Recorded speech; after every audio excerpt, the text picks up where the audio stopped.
Well, guys, welcome to OP Nation. How's everybody doing today? Wow, the largely anticipated update is finally here, and I gotta say, this is bigger and way better than I thought it was going to be, and way long overdue, and I'm super excited about it.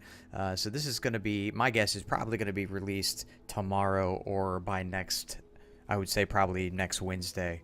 But basically, this is in regards to Save the World. This is patch 6.30, and let's just kind of hop straight in. So we're going to go through the notes here a little bit. I know, I'm sorry, everybody's probably scrambling to do this right now, but this is just such a big update. There's no way we're going to miss this. So the first thing is the home base. It says, when we approached updating the front end, we set our goals. We wanted the UI to be easier. So first things first, basically this whole patch is about a ginormous update overhaul, if you will, for the UI interface for everybody that's brand new to Save the World. And honestly, this is a good thing because I think a lot of people that came over from BR or that played to Save the World might have only done it for a couple hours and then left because they just found it so overwhelming and confusing. So the purpose for this is really to consolidate and make a lot of these things easier for the player kind of coming in and get around and doing stuff. So I think for folks that have already been playing this for over a year, like in-game stuff, it's not going to be like as impactful, other than it's going to be easier for us to do stuff. But it's still a good thing because I think once the foundation for this stuff kind of sets, it's going to allow now future updates to come up for new content and new things that I'm sure are going to be coming in the next couple of months. So anyway, let's keep going. So it says, additionally, we want to front end to feel integrated with the rest of the game by giving it more life and character. And the revamp and many of the menu options now represent locations within your home base and are staffed by characters that you meet as part of the campaign, which is really dope. So they're going back to the very beginning, and a lot of this got lost when we started the game. And we started at the command center. It's like you did the main missions and then it was kind of like all forgotten about. So I love that they're bringing a lot of this back. So it says the new command tab acts as an overhaul for your account progress. And as you can see down here below on the left hand side, we got the heroes, the survivors, the upgrade, the research, and the profiles. So this tells me it's just bam, everything you need in one spot on one screen. And we could just click through those and it's an overhaul of everything.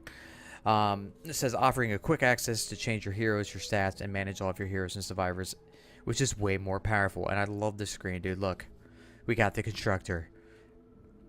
So scroll down a little bit. It says home base power is now simply called power, and a variety of awards are given when you level up, including forge statuses, schematics, and XP boost information. So literally this reminds me a lot like the collection book, right? When you level up the collection book to different levels, you guys were rewarded with different items. I feel like that's exactly what this is here. Heroes. We're excited to introduce a new character to help with your heroes into the fighting shape. It's the Major. Once you meet him in the campaign, he'll be located in the training room. The Major unlocks your ability to level up and manage your heroes, as well as provide access to defenders, expeditions, and your hero layout.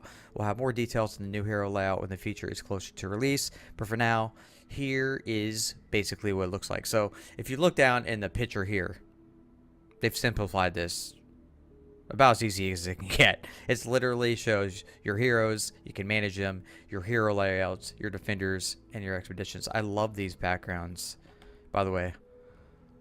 I love how there's just like a minigun just chilling there on the floor. Little punch bag with the sword in it. You guys notice little nunchucks? Alright. Survivors. Survivor screens is where you encounter another new addition to the cast. The director, found later in Stonewood. He'll help you, spoiler alert, right? He'll help you manage all of your squads and survivors. We're also introducing a new feature called Autofill. Autofills work by making your survivors with the highest power always slotted in your squad. Although if it's by default, take full control at any time. There's also a new quick tip screen to better explain matching. So I think having better tutorials of explaining just the basic stuff that maybe we take for granted is going to be huge. So those are good. Lastly, we've added a feature to make navigation between item types faster than before. Use your left and right arrows to quickly change between heroes, schematics, survivors, defenders, and resources. Yay! I love this. He just has his TV there with his little cactus, little piece of paper. So you got to check these small things out, guys. Any Easter eggs in here, chat? Any? I don't know. Maybe there is, guys. Upgrades. Upgrade room is staffed by Kevin. Hi, Kevin. Your robotic helper for getting access to gadgets and other tools. Upgrade points earned by leveling up. Missions spent to acquire improved gadgets, as well as upgrade utility options like backpack size, pickaxe strength, which is huge early game, right? These things right here. Backpack size and pickaxe strength is like, pfft, most important things when you're starting out. You can preview the details of each upgrade level by making them. So basically, you can now just see all the gadgets in one view. You can see what their levels are as you go with the tools. And a nice little description right here in the middle with a video basically showing you what each of those gadgets do. Genius. Research. Our favorite van flying scientist Lars has taken up. Lars, man, what is he? Look at that tablet he's on. Has taken up residence in the research labs, which will allow you to spend research points on the fort status of your choice. We'll also be introducing a bonus meters that provide you with extra stats when filled. So if you look down below in the screenshot, you'll notice he say level 0 all the way across. And basically, you're going to level these up. Looks like there's like, what, 10 across? 2, 3, 4, 5, 6, 7, 8, 9, 10. And then it's going to be level 1 and then so on. The point generation storage capabilities research lab are now occasionally upgraded when you level up. So this is, I mean, that's about as easy as it gets. It literally says down below what your regeneration rate is. It has a percentage and then has your thing. So previously, you know, today we have the research tier and it just spikes up in all different directions. And sometimes you're fishing the way you want to go. Sometimes you intentionally skip certain things. So this is about, this is great. I like this interface, super easy to use. Seems pretty straightforward. I'm sure we're going to get back rewarded since, you know, if you're already high level, a lot of these things are going to be, we're just going to go super high up. So I'd be curious to see how that works. The Armory. This is something I'm really excited about. So it says the Armory remains the place to access and manage all your schematics, items, and resources, as well as a collection book and transformation features. In this update, however, the Armory is now appropriately staffed by another new character, Clip, your weaponsmith. You'll unlock her as you progress in the campaign. Like other weaponsmiths worth her salt, she keeps your most powerful weapons on the display. So what this tells me is if we have certain guns that we love to use, we have them leveled up and they're favorited, we're literally going to see them in this view. So the Armory view is going to be different for everybody. This I like a lot. It keeps the game dynamic for me. If there's certain guns I'm liking or not liking, leveling them up, it just feels like, I don't know. It's something that's, I feels like a very simple thing for Epic Games to do, but really cool for me as the end user. I like this a lot. So we'll see here on the left hand side, we got the schematics, backpack storage, collection book, transformation, resources. So basically everything's just in one view. Look at those V-Bucks, chat. Anybody notice 1,000,000 V-Bucks? Yes, please. Quest. The Quest tab is now the first tab in the UI and shows the campaign and event missions when you can scroll through, inspecting rewards as you go. Wow.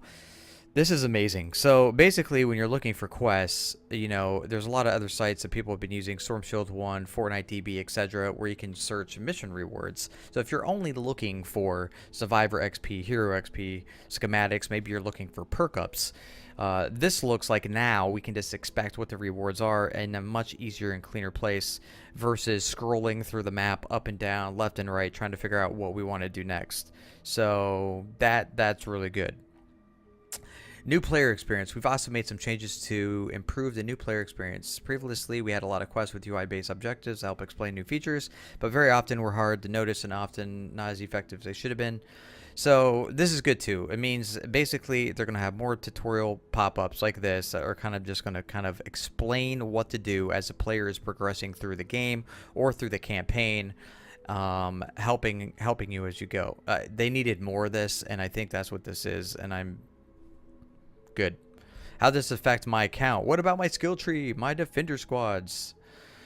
It's like, basically, look how long this is. It's like, it's fine. Don't freak out. Don't panic. This reamp replaces both the old tree and the research trees and spreads the functionality into new places. The trees could also slow navigate, a bit difficult to understand, and now have some options that weren't always very compelling. So basically, all this means is don't freak out. We're not going to lose anything. They're going to, look, retroactively grant those rewards in the future. So it says we'll be tracking XP gains for max players in the meanwhile. So this is good. It means they're keeping up with who's already at end game, who's kind of coming into the game, finding it and leveling up, and they'll just increase these things as we go. Good. When these changes go live, your account will be converted in such a way that should be just as powerful or even more powerful, which makes sense because if you're leveled up, you're going to get all these new rewards that we never got the first time that we're basically going to get, like these things. We know there's a lot enough stuff to take in. We're going to take existing players to reset the new upgrade room, research lab a couple times while you figure things out, which is good.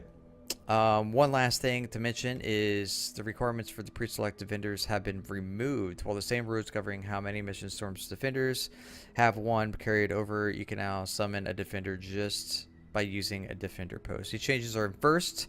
So this is good, man. Basically, this is a huge patch. Like I said earlier at the beginning, I think it's going to come probably tomorrow or in a week from now. And this is going to be the foundation for things to come. And I am super excited. This is what Save the World needed. This is a lot of love. And if you guys aren't excited, I mean, I don't know what else to tell you. This is dope. I'm super excited about it. If you guys have questions or feedback or suggestions, leave them down below. Don't forget, follow, subscribe, hit the like button. I love you guys. I'll catch y'all later. OP Nation out.